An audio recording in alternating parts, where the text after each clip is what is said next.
মাধ্যমিক তৃতীয় সেমিস্টারের রেজাল্টে হতাশ হওয়ার কারণে তুমি যদি চিন্তা ভাবনা করে থাকো যে এখন আরটিআই করতে চাইছো এবং তোমার যে উত্তরপত্র অর্থাৎ তোমার যে ওএমআর কপি বিভিন্ন বিষয়ের ক্ষেত্রে সেটা তুমি বাড়িতে বসে দেখতে চাইছো, এই সিদ্ধান্ত এই মুহূর্তে দাঁড়িয়ে যদি তুমি নিয়ে থাকো তাহলে তোমার জন্য বিশেষ কতকগুলো কথা যেগুলো এই মুহূর্তে না বললেই নয় সেটাই বলার জন্য ছোট্ট উপস্থাপনার মধ্যে দিয়ে হাজির হয়ে গেছি তোমাদেরই এসপি ম্যাম। চ্যানেলে প্রত্যেককে স্বাগত। তো আজকের উপস্থাপনার এই যে বিষয়বস্তু এটা আমার মনে হয় অনেক ছাত্রছাত্রীর ক্ষেত্রেই একটা বড় সমস্যা। কি সমস্যা না, উচ্চ মাধ্যমিক তৃতীয় সেমিস্টারের রেজাল্ট যেরকম তোমরা ভেবেছিলে একেবারে তার উল্টো ছবি তোমাদের কাছে ধরা পড়েছে। এই নিয়ে নানান কথা নানান রকমের আলোচনা কিন্তু চলছে। আলোচনা এমনি চলছে এরকম তো একেবারেই হতে পারে না। সুতরাং যে ঘটনাটা ঘটেছে সেটাই হচ্ছে আলোচ্য। অনেক বড়ভাবে জানানো হলো, সাংবাদিক সম্মেলনের মাধ্যমে প্রকাশ করা হলো রেজাল্ট এবং সেখানে জানিয়ে দেওয়া হলো যে পাশের হার একেবারে রেকর্ড পরিমাণ। কিন্তু সেই রেকর্ড পরিমাণ পাশের পিছনের যে দুঃখজনক ঘটনাগুলো ঘটলো তার জন্য ভুরি অভিযোগ কিন্তু তোমাদের তরফ থেকে আসছে। আর এই অভিযোগের জন্য কিন্তু নির্দিষ্ট কারণ অতি অবশ্যই রয়েছে। কি সেই কারণ?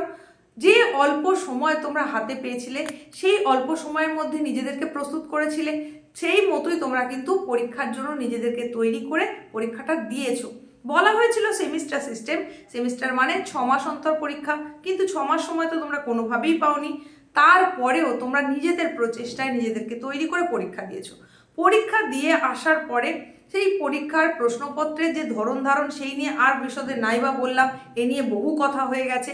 তারপরেও সেই প্রশ্নের যে সেই অপশান যেখানে একাধিক অপশান হয়তো সঠিক উত্তর এরকম অবস্থায় ছিল, তো সেখানে তোমরা বই দেখে মিলিয়ে বা বিভিন্নভাবে তথ্য সংগ্রহ করে বুঝে গেছিলে কোন বিষয়ে তুমি কত নম্বর পেতে চলেছো। জানিয়ে দেওয়া হলো অ্যান্সার কি প্রকাশ করে দেওয়া হবে বোর্ডের তরফ থেকে? না, সেই অ্যান্সার কি এখনো পর্যন্ত এসে পৌঁছায়নি। জানানো হয়েছিল তোমাদের ওএমআর স্ক্যান কপি সেটা তোমাদের ইমেল মারফত জানিয়ে দেওয়া হবে, না তারও কোনো পিডিএফ লিঙ্ক কিন্তু দেওয়া হয়নি। এখন বোর্ডের তরফ থেকে কি জানানো হচ্ছে, 38 লক্ষ ওএমআর যেটা এই মুহূর্তে আপলোড করার মতন কিন্তু পরিকাঠামো নেই, অব্যবস্থাজনিত কারণে সেটা জানানো যাচ্ছে না।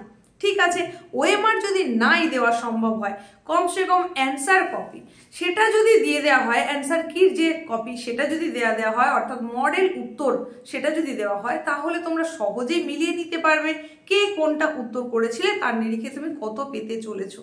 কিন্তু সেটা প্রকাশ না হওয়ার কারণেই এত বাকবিতণ্ডা হচ্ছে, এত রকমের কথা তৈরি হচ্ছে।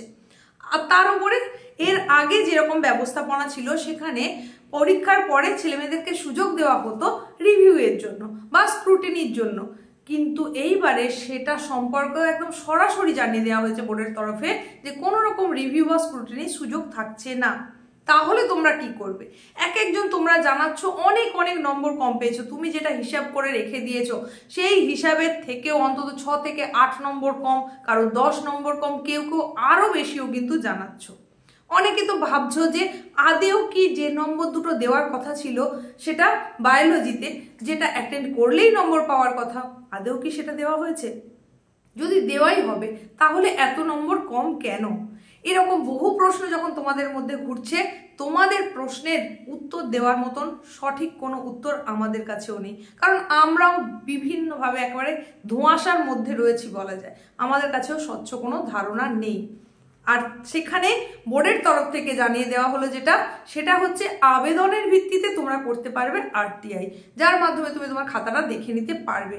আর এই সুযোগটা যখনই তোমাদের দেওয়া হয়েছে তোমরা এতটাই হতাশাগ্রস্ত হয়ে রয়েছে যে যেন তেন প্রকারেণ আমরা আমাদের খাতাটা দেখতে চাই, কেন আমাদের নাম্বারটা কম এলো। খুব স্বাভাবিক, তুমি কষ্ট করে এতদিন ধরে পড়াশোনা করলে, তার নিরিখে একটা পরীক্ষা দিলে, পরীক্ষার পরে ভেবে নিলে যে আমি এত নম্বর পাবো, ফলাফলে দেখা যাচ্ছে না, এরকম কোনো কিছুই হলো না।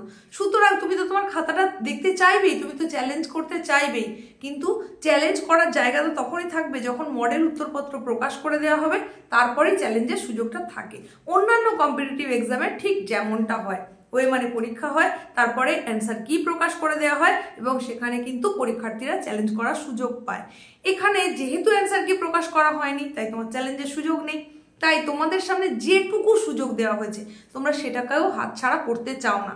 তাই তোমরা বারবার জানতে চাইছো আরটিআই যে করা যায়, রাইট টু ইনফরমেশন, এই যে ব্যবস্থাপনা অর্থাৎ তথ্যের অধিকার আইন, সেটা আসলে কি, কিভাবে করতে হয় সেটা জানান। বারবার করে তোমরা বিভিন্ন ভিডিওতে এসে জানাচ্ছ আরটিআই এর প্রসেসটা বলুন, তাহলে তোমরা সেটা করতে পারবে এবং নিজের ওএমআরটা সম্পর্কে জানতে পারবে, দেখতে পারবে।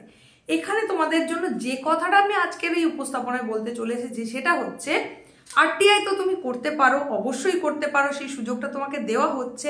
আর বোর্ডের তরফে জানানো হয়েছে যে তোমাদের ওএমআর 6 মাস পর্যন্ত সংরক্ষণ করে রাখা হবে। আরটিআই এর সিস্টেম হচ্ছে পরীক্ষার রেজাল্ট আউটের পরে অন্তত 1.5 মাস পর্যন্ত কিন্তু সেটা করা যায়, মানে এই আবেদনটা করা যায়।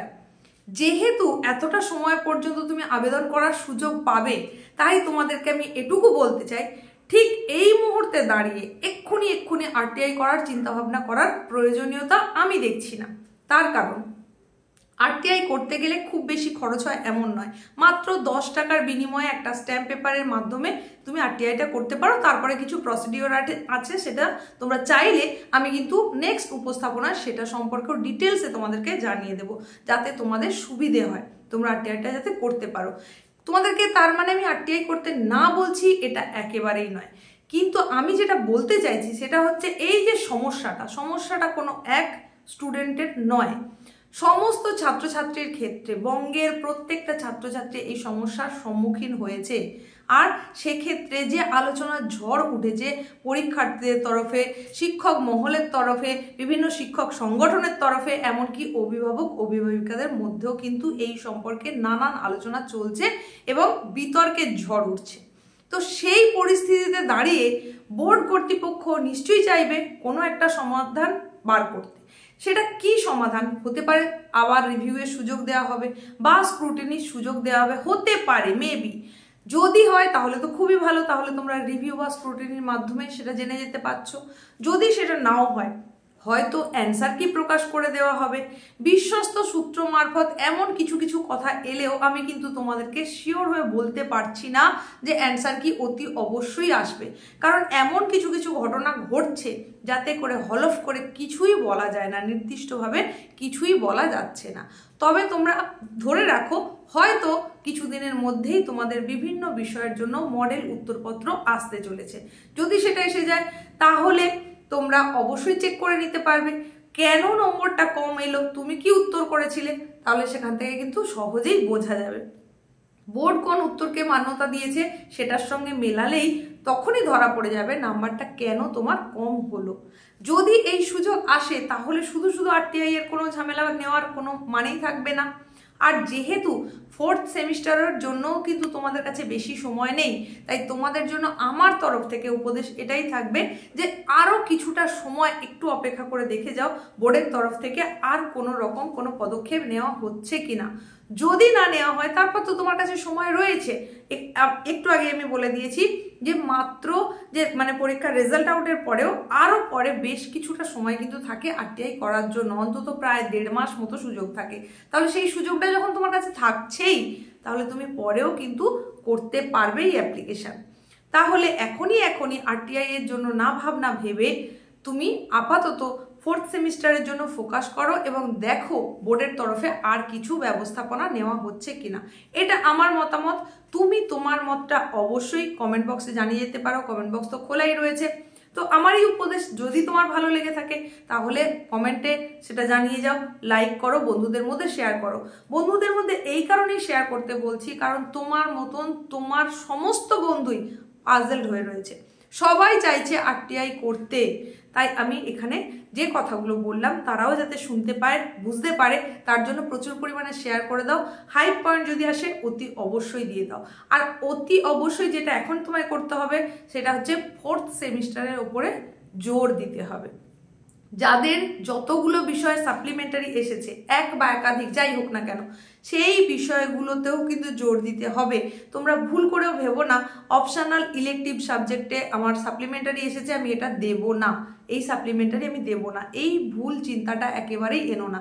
যার যা সাপ্লিমেন্টারি এসেছে অবশ্যই সেটাতেও তুমি বসবে, সাপ্লিমেন্টারি পরীক্ষাটা দেবে, কারণ তুমি নিজেই জানো না 4th সেমিস্টারে আবার কি ধরনের প্রশ্ন হবে, সেখানে তুমি ঠিক কেমন রেজাল্ট করবে। যেহেতু সাপ্লি এসেছে তাই সবটাই ক্লিয়ার রাখার চেষ্টা করো। এইটুকুই ছিল আজকে তোমাদেরকে বলার মতন কথা। আমার মনে হয়েছে এই মুহূর্তে দাঁড়িয়ে তোমরা যে বিষয়ে ভীষণভাবে উদ্বিগ্ন হয়ে রয়েছো সেই জায়গাটা তোমাদের ক্লিয়ার করে দেওয়ার প্রয়োজন, তাই সেটা নিয়ে চলে এসেছিলাম। তো তোমরা তোমাদের মতামত জানিয়ে যাও। নেক্সট উপস্থাপনায় খুব তাড়াতাড়ি দেখা হচ্ছে।